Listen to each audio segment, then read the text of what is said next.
Hey y'all, welcome back to DC Motorworks. Got behind me again today my 2004 Grand Cherokee. This is the WJ generation, last year of the solid axle front and rear Grand Cherokees. And I'm going to show you what we're doing today to improve this one's performance off-road. So let's go ahead and get started. Alright, so what you just saw in that last clip here is I lifted up the Jeep. This is actually one of my personal vehicles. This is a 2004 WJ generation Grand Cherokee. It's the last year of the solid axle Grand Cherokees. And as you saw in that clip, you can see how the axle shifts when I picked it up and got the weight off of it. So what I've got going on with this one is actually a bad case of death wobble, which in any solid axle vehicle, you'll see that all about the internets. And what happens is you get some play in the front suspension here. And when you hit a bump, it'll offset the balance of the front axle and exaggerate that play in the suspension. The axle will actually start shifting back and forth, which causes a very unsettling experience in the driver's seat, especially when you're going highway speed, 70, 80 miles an hour. So I'm going to show you what I'm doing here. I've already got one installed, and show you what it takes to cure at least this particular case. So what we have here, these are your axle bushings. People will also call them control arm bushings. So you can see on that one there, that is your upper control arm. But on these models, instead of mounting the bushing in the arm, it is mounted to the axle. You can see this one's installed here, nice fresh bushing. These are actually heavy duty bushings from, I forget exactly where I got them, one of the major off-road sites. You can see this one here, it's completely torn through. So what's happening is that axle is being able to shift back and forth and side to side. So I've got new control arms as well. You can see these completely torn there too. So I've got new ones here. And actually these bushings use a larger diameter bolt. So you actually have to drill out the bolt hole here in order to fit these new bushings. So, and this is the Overland edition. So this came with Jeeps at the time quadra drive, four-wheel drive system. So it is all-wheel drive with limited slip differentials front and back. So it can vary power just about to any wheel. That's how these work. As it senses slippage here in the front, it'll deliver power to the other side. You can see it initially starts moving backwards, and then the more you turn, it'll lock it, just make it turn the other direction, in a sense giving you a locker.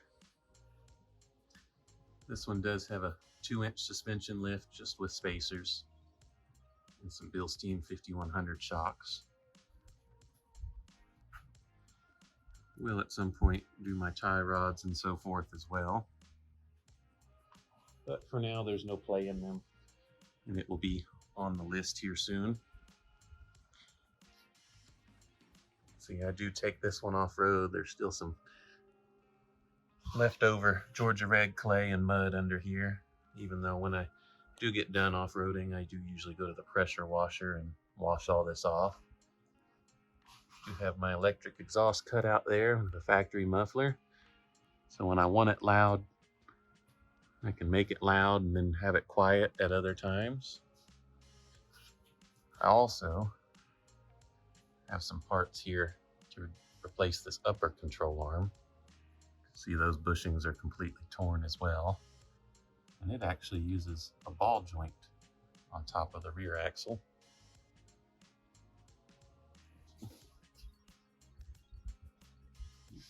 Got that part sitting over there waiting to get installed. So this is your 247 transfer case, the all-wheel drive, so it can actually vary the torque split 100% front to rear. It does normally work in rear-wheel drive until it senses slippage, just like the differentials, creates pressure in the viscous coupling, which applies power to the front. I'm actually going to change this out to a 242 HD transfer case, which gives you two-wheel drive capability as well as four-wheel drive all-time and four-wheel drive part-time, so you can run it on the street, or you can lock a 50-50 split between the front and rear axles.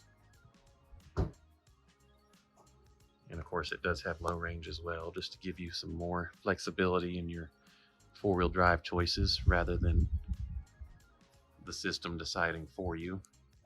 A weak point is that viscous coupling in the transfer case, usually from lack of fluid changes or the wrong fluid. When they initially filled these, when it first came out in the late 90s, early 2000s, it was filled with transmission fluid, but that was later changed to like a honey-colored, almost gear oil. But even then they get changed with the wrong fluid and you won't get your four-wheel drive engagement. And another issue with them is as they age, you'll lose the prime in reverse. So in reverse, you'll only be two-wheel drive. So this one has a little bit of that, which is another reason I'm going to change it. So I'm going to set you guys up and let you see how I'm going to get this other bushing out. So you can see how it's done. You have to press it in and out. So let's have a look. This bushing is worse than the other side. You can see the insert. I can actually just pull straight out of it. Completely shot. We're going to go ahead and get this one out and press in the new one.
So now that that one's out, I'm going to go ahead and press in the new one.